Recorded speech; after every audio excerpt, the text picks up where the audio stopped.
Choose the correct answer. Düzgün cevabı seçin. These artists have a strong following among.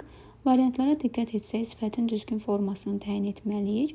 Və birincidə the old, qarşısında the article istifadə olunan sifətlərimiz isimləşmiş sayılır ki, yaşlılar mənasını verəcək. Bu rəssamların yaşlılar arasında güclü bir izləyicisi var.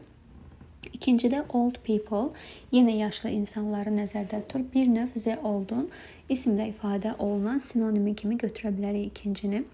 Üçdə ən old qeyd olunmuşdur. Ən old ifadəsi yanlışdır. Çünki old sifətinin qarşısında ya da ən article istifadə edə bilməzik biz.